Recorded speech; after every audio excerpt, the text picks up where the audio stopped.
After promising a national food plan during last year's election, this week the federal government gave a glimpse of what might be in it with the release of an issues paper.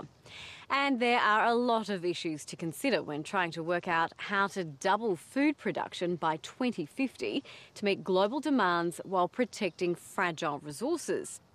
International and local experts say Australia could be a leader in securing global food supplies by exporting its farming and agricultural science smarts as well as its produce. But there are also warnings that the country is not immune from a global food crisis and the instability that comes with it. Kerry State filed this special report.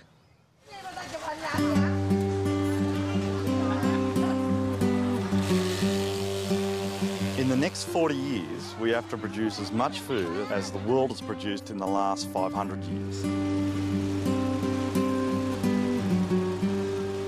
You can work out in the back of an envelope that we're not going to have enough food in 20 years' time by far.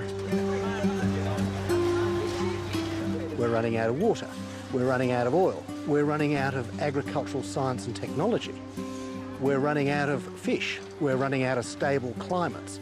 So all of those things playing together are creating greater insecurity in the world's food supply at a time when demand is poised to double. Baby spinners and salad mix. All $2 here, guys. You want some?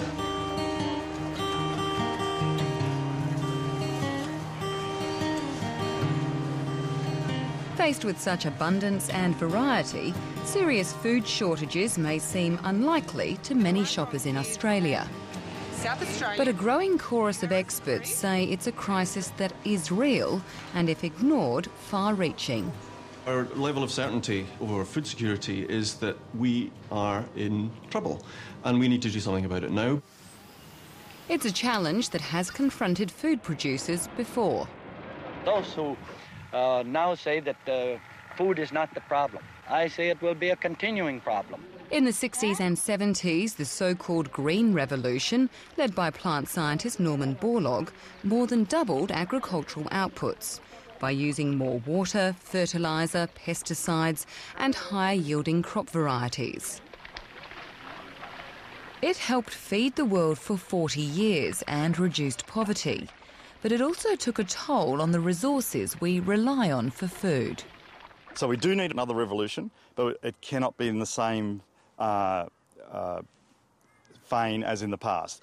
It has to be a revolution built on resource use efficiency, using our resources much more efficiently, but still have the production increases needed to meet the demand. So what is Australia's role in this greener green revolution? Australia never has been and never will be a food basket or a food bowl of the world. The reality is that we produce food for 60 million people, we feed 22 million odd at home and 40 million overseas. But put in a global context, that 40 million that we feed overseas represents less than 3% of global food movements. How Australia contributes to food security globally is through knowledge, training and technology transfer. We're very good at farming. We're very, very good at food production. We have better knowledge about how to handle difficult climates, droughts and floods and things like that than almost anyone else in the world. And in a time of climate change, that's exactly the kind of knowledge that you need.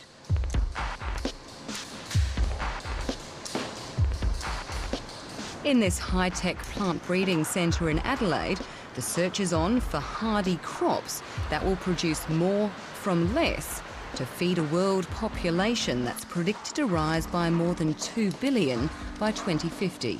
It is a bit nerve-wracking, genuinely. Over the last 50 years, we've increased the amount of food produced on the planet by 32 million tonnes a year. We have to increase that rate of increase, if you're still with me, from 32 to 44 million tonnes a year. With a name like Plant Accelerator, this facility sounds like a promising place to begin. We're able to do things that haven't been possible before. It doesn't make the crops grow any quicker or bigger, but scientist Mark Tester says the information collected here will speed up the breeding process. To be able to use digital imaging technologies, computer technologies and robotics to look at how plants grow. That's completely new. We used to use rulers and not much more, maybe weigh a plant and destroy it in the process of studying it. Here we can non-destructively watch plants grow and die and how that's affected by the environment and their genetic makeup. The professor and his colleagues are trying to create plants that are drought-resistant, salt-tolerant, or use nitrogen more efficiently. Scientists have been tweaking crops for years and years and years. Is there a limit to how much you can do to these crops? Are we reaching that ceiling? I think there is a limit. There's a limit to only how much light those plants can absorb and convert it to starch in their grain. But I think we're still a long way from that limit. The centre's using both conventional breeding and the more contentious genetic engineering to push those boundaries. We've had the tools of education and improving agricultural systems and improving conventional breeding.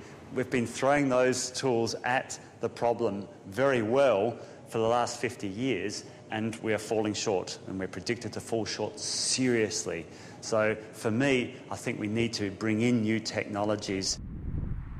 This manual harvest may not look particularly high-tech, but this is the breeding centre's first field trial of GM wheat, a big-ticket item for many plant scientists. While the experiments will continue for several years before any commercial release, Professor Tester believes this sort of painstaking work will lead to big gains in grain in the long term. Conventional breeding, it will improve things by maybe 1% or a bit less than 1% a year. So that's great. But if we can then, on top of that, add a 10% increase every so often, then that's a good contribution from GM. However, any contribution by GM to global food security will probably be challenged for some time, as debate continues over the benefits and risks. There isn't any evidence at the moment that GM has lifted world food production as such. It has produced some agronomic advantages in a number of countries. In reality, GM food probably offers benefits to all kinds of farmers, but clearly consumers have to accept that the food is safe and healthy before they're going to eat it. There is no magic bullet in this business. So you have to combine the potential of high-yielding, resilient crop varieties through science, and biotechnology is one of those, and improve farming systems.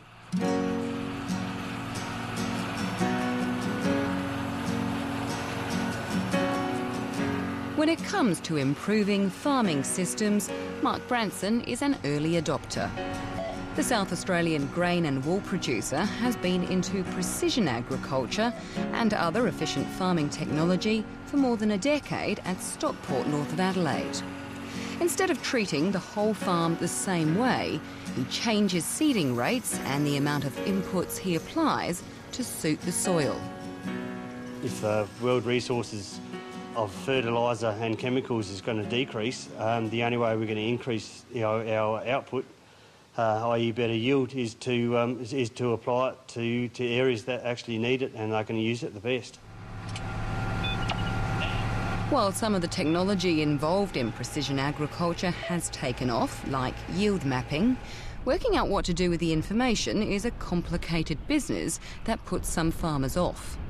I'd probably spend almost up to a week sitting and analysing, cleaning up the data, analysing it and then turning it into a variable rate map. But I've seen the benefits, so I don't mind doing that. My water use efficiency has gone up and is continually going up. And last year we had a belter and my yields were a lot better than a lot of other people in the district. I think by reversing some of the soil degradation that has already occurred and putting carbon into soil, we could easily achieve the kinds of gains that have been achieved through plant breeding. So we're talking 10-15% increases in yield.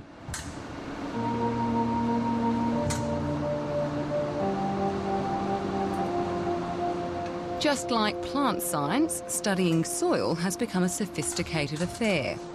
But Professor John Crawford says when it comes to finding solutions to food shortages, not enough people are looking below the surface.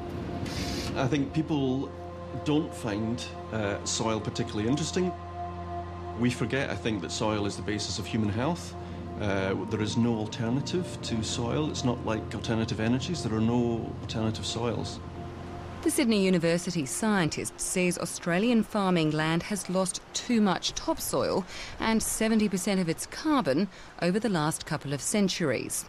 And other nations like China have fared worse. If you do a very rough calculation about the rate that we're losing soil and how much we've got and how quickly it's being replaced by natural processes, it turns out that we'll probably run out of soil within a couple of generations unless we do something about it now.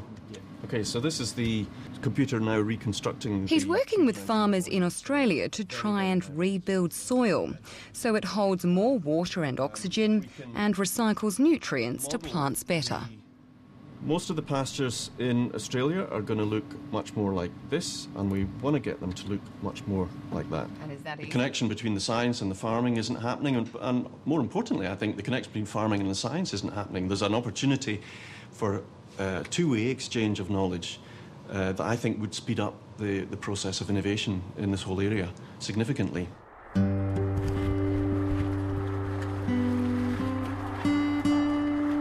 This project in Queensland is part of another two-way exchange aimed at securing food supplies. Researchers in Australia and Africa are trying to improve soil, yields and returns on small farms in developing nations, where access to fertiliser is often limited. 1, 2, 3, 5, 8.